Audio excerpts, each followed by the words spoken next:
All right, ladies and gentlemen. So, yesterday we had cause for celebration because we officially ended the war in Europe.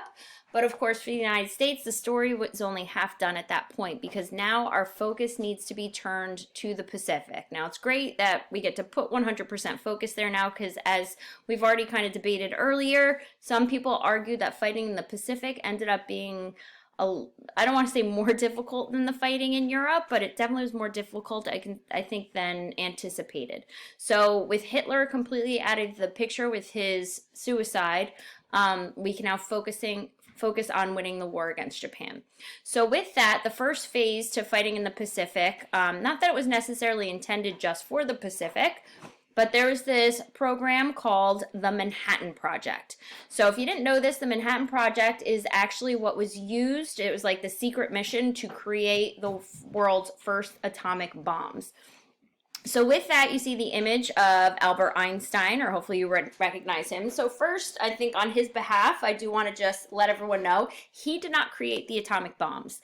Albert Einstein was a pacifist. He wanted peace. He was actually against the idea of creating this world destructive weapon, but he was really morally torn because he finds out from Germany that they were creating some kind of mass destructive weapon.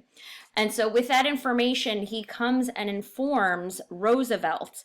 And again, he was like struggling with this decision because he didn't want the United States to make this weapon, but he knew the US having the weapon over Germany having the weapon, and you get the picture.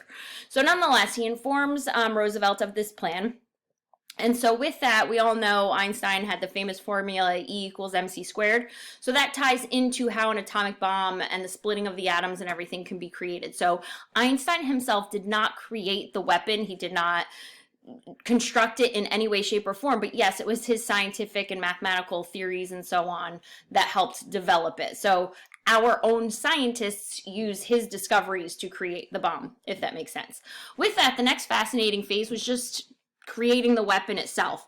So the first problem was finding a place to do it. So there were some very specific criteria. For example, just to throw some of them at you, they needed an area that had good transportation, an area with an adequate supply of water, an area with moderate climate, an area that was hundreds of miles away from any international border. They wanted something west of the Mississippi since the east of the Mississippi was far too populated. They wanted an area that had room to board about 200 to 300 people who would be working on this experiment. And they needed an area with tons of space located in a bowl type structure, so surrounded by at least hills and mountains. So you would think this would never happen, but lo and behold, they found an area. It was an old boys' school in New Mexico called Los Alamos, and they end up using this area as their testing facility. So again, the specifications were very clear because they needed people to stay there in secret, so they needed a facility for them to say. The people who worked on the project had to sign waivers not to speak of it, mention it, nothing. And of course, they needed to test it, so it needed to be far away from everything else. So with that, the project of the atomic bombs was underway. So unfortunately, we realized the final phase of the war is going to be the dropping of these two bombs, which are going to change the world forever. So just to highlight back to when we discussed the battles in Japan, remember, the Japanese were an ultimate force. They would not surrender. I mean, a perfect image of that would be the kamikaze pilots. They literally will throw their young men out into battle until there was no one left. That was kind of what the United States was starting to realize, that there was going to be no end to this unless every single person under the Japanese regime was gone. And, you know, we obviously didn't want to go that route entirely either. So we did warn them that we had this weapon, that if they didn't officially surrender after all of the fighting and the victories we were having heading closer and closer to Japan, we warned them of this weapon. But of course, no weapon of this magnitude have ever been used before. So one might assume they kind of just called the bluff and didn't believe it. So the big debate would be, were we right in dropping the bomb? I do not have that answer for you. That's something you're going to have to decide on your own. But regardless of whatever your personal belief was, on August 6th, the United States of America drops the very first atomic bomb on Hiroshima.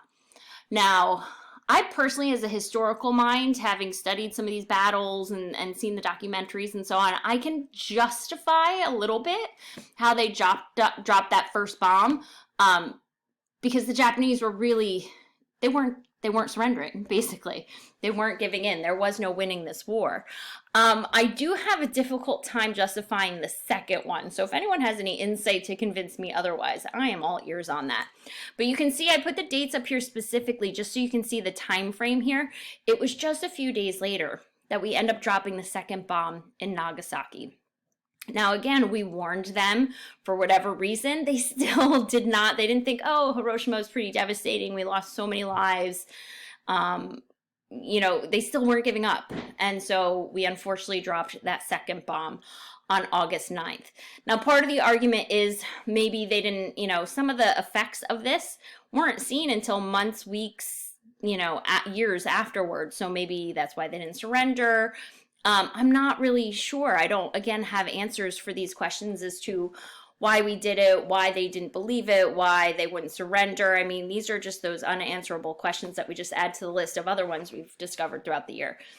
But long story short, what we can all agree on is this will absolutely change the world forever, because ever since August 6, 1945, the question became, who's going to have more of these weapons? Who's going to use that weapon next? And that's going to become the ultimate fear for the next decades until, unfortunately, today. So with that, we can end on a positive note. After the second atomic bomb was dropped, Japan definitely saw their defeat. We actually did warn that we had more coming, which was a bit of a fib at the time, but obviously we'd be able to make them. So with that, they do surrender. And so the war is officially over. The one stipulation they had, and this is again just the fascination of the Japanese during this time period, is they requested that Hirohito, their emperor, remain in power. And again, this goes back to that kamikaze pilot, that very ritualistic, almost, I don't want to say the word brainwashing because it's disrespectful to the culture, but during that time period, the culture was very emphatic about their way of life. And so despite all the death they were experiencing, the one thing they wanted to keep was their emperor, which, as I mentioned in the beginning, they kind of almost saw as the level of a god, which is where this ferocious fight for victory came from to begin with. And so that's pretty much where I'm going to end it today. What you guys are actually going to do for today's assignment is I'm sending you to this History Channel video.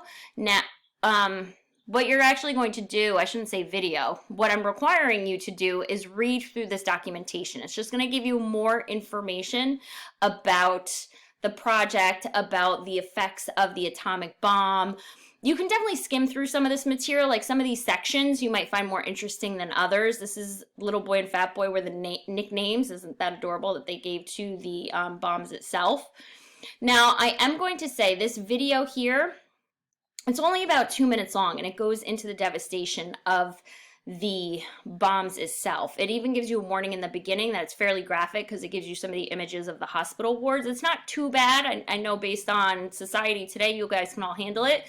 But if at all you're hesitant, you can always just listen to it and hear what they're saying without looking at the images, because you really don't need to look at it to hear what the doctor is telling you to understand the effects of what these bombs had on the people. So I'm leaving that here for you guys today. As you can see, I've included a little Google form for you. Yes, basically it's a check-in to make sure that you're going through the information I provided. But yay, guys, the war is officially over. So thank goodness World War II ends as another victory under our belt. And we're going to just kind of wrap it up tomorrow before we start getting ready for your test on the topic.